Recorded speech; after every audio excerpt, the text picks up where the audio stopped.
I was preaching, and the glory cloud of God moved in. Literally a purple glory cloud, a little bit bigger than a human head.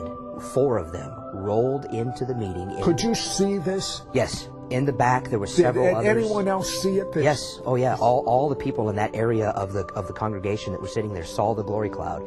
It came and settled over 4 people. This lady was one of them. And the testimony was electricity was going through her body, and I believe she had a thyroid problem, and the fire of God was in her body. After the cloud had left, 30 minutes later, she stood up, and her pants began to fall because of all the weight that instantly came off. Another boy was there. The glory cloud came over his head. The dentist had accidentally removed 2 permanent teeth, adult teeth, thinking they were baby teeth. So he had 2 gaping holes there. And when the cloud lifted from him, he stuck his tongue in those 2 holes, and he had 2 brand new teeth in a moment in the glory of God. You know, I'm hearing what you're saying, and I'm visualizing what he looked like as a teenager. I mean, did you literally have a purple mohawk that was 12 inches coming up in the air? Yes. And you wear a leather jacket with spikes, boots, I mean, the whole deal. Why? That was the crowd of friends that I slipped into as a young teenager. I had the black leather jacket, the punk rocker, the spikes and the patches and the combat boots and the mohawk, and I was a wild man, very extreme. But you were with a youth group one day, and you heard, for the first time, I believe, in your life, the audible voice of God.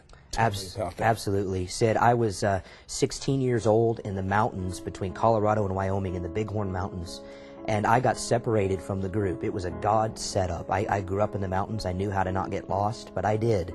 And I was out there for hours. They went down to get Red Cross. Red Cross said, there's a storm coming.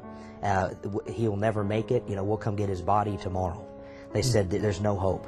And we were at an elevation, even in the month of June, where a massive snowstorm was about to hit. Did you realize what danger you were in? I had no idea. At one point, I had fallen into the river and got so cold I began to... How does someone fall in? Well, how do you fall into the river? There was a river that was like a snake through the mountains winding through, and I thought I had gotten around one of those curves. I'd take a shortcut. And I fell in, and it was ice cold. I began to lose feeling in my hands and in my feet. I began to enter into the early stages of hypothermia. And I finally got to the point where I realized I'm not going to make it out of here alive. And I was in a lukewarm state with God. I was away from God. I had had a salvation experience, but had drawn away from Him. And I finally, out of my mouth, as I broke in tears in the mountains, out of my mouth came, "Fine. God, if you'll save me, I'll give my life to you in full-time ministry."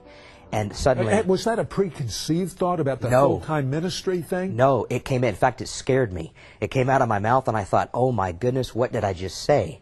And audibly, in the mountains, I heard the Lord say, in this tone, He said, "Okay." Just like that. And supernaturally, the Lord spoke to the youth group and told them where to go. They had been looking all night. They had given up. They were all in tears. They thought they had lost me.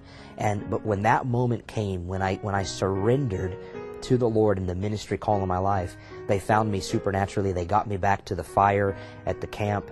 When we woke just 2-3 hours later, there was over 1 foot of snow on the ground. I surely would have died. Never would have made it out.